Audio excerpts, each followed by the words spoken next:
महारानी की साड़ी किसने फाड़ी। एक बार की बात है। महारानी को अपने चचेरी बहन के बेटे के मुंडन में जाना था। इसीलिए महारानी अपने कक्ष में सभी साड़ियाँ देख रही थी कि कौन सी साड़ी पहनी जाए। महारानी बोली, ये साड़ी तो उसने देखी है और ये साड़ी तो उसी ने मुझे तोहफे में दी है। और बाकी की साड़ियाँ कितनी पुरानी हो गई है। मुझे तो कुछ ऐसा पहनना है जिससे सब तरफ मेरे ही चर्चे हो। पर ऐसी तो कोई एक भी साड़ी नहीं मेरे पास। तभी अकबर वहां पहुंचे और बोले, अरे तुम क्या कर रही हो? साड़ियों का बाजार लगाना है क्या? महारानी बोली, महाराज, आप इतने बड़े बादशाह हैं। अगर आपकी महारानी कोई ऐसी वैसी साड़ी पहन के जाएगी तो आपकी ही शोभा होगी। मुझे इसमें से एक भी साड़ी नहीं पहननी है। मुझे मुंडन में बिल्कुल नई सोने के तारों से बनी सुंदर सी साड़ी चाहिए। आप कारीगरों से कह के मेरे लिए नई साड़ी बनवाए, तभी हम दोनों कल वहां मुंडन में शान से जा सकेंगे। महाराज ने कारीगरों को ऐसी साड़ी बनाने के आदेश दिए। अगली सुबह साड़ी बनकर तैयार थी। महारानी साड़ी को देखकर बहुत खुश हुई। फिर महारानी दूसरे कमरे में किसी काम से गई।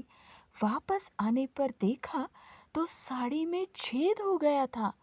महारानी आग बबूला हो गई और सेविकाओं को बुलाने लगी। बबीता, शमिता, सुरेखा, सुजाता, जल्दी आओ यहाँ और मुझे बताओ मेरी साड़ी किसने खराब की है। इस शोरगुल से महाराज और बीरबल भी वहां आ पहुंचे और पूछने लगे, क्या हुआ महारानी? साड़ी तो मिल गई थी ना, फिर यह शोर कैसा? महारानी ने कहा, महाराज देखिए ना, मेरी ये नई साड़ी और इस साड़ी में छेद। अब मैं मुंडन में क्या पहनूंगी? पक्का ये चारों में से ही किसी ने मेरी साड़ी खराब की है। बोल बबीता, तुम ही हो ना? बबीता बोली, नहीं नहीं महारानी, मैं तो कपड़े सुखा रही थी, पर उस कमरे की तरफ मैंने शमिता को जाते हुए देखा था। शमिता बोली, नहीं नहीं महारानी, इससे कोई भूल हुई है। मैं तो आप दोनों के लिए खाना बना रही थी। फिर तो तुम ही होगी सुरेखा, बोल तू ही थी ना? नहीं महारानी, मैं तो आपके कमरे में गई थी पर झाड़ू लगाने के लिए। अब तो बचती थी सिर्फ सुजाता।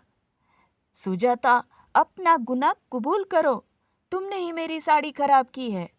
सुजाता बोली, नहीं नहीं महारानी, मैं ऐसा करने का सोच भी नहीं सकती। मैं तो मुंडन के लिए अच्छा सा तोहफा आपके कमरे में रखने गई थी। इन चारों में से कोई है, पर मैं किसको सजा दूं समझ नहीं आ रहा। बोलिए ना महाराज, आप कुछ बोलिए। महाराज भी यह गुत्थी सुलझा नहीं पा रहे थे, तो उन्होंने बीरबल की ओर देखा।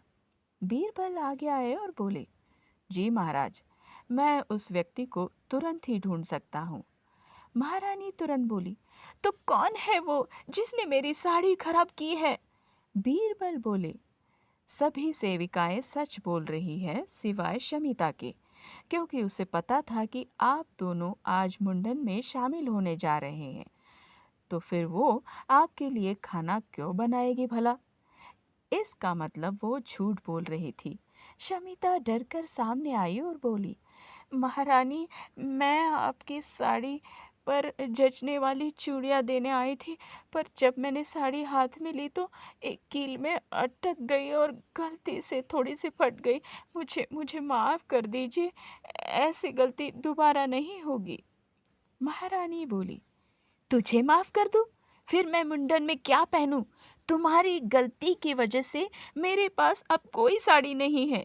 तभी अकबर बोले, महारानी, मैंने कारीगरों को 2 साड़ियाँ बनवाने को कहा था, ताकि अगर ये एक पसंद ना आए तो दूसरी साड़ी ज़रूर काम आएगी।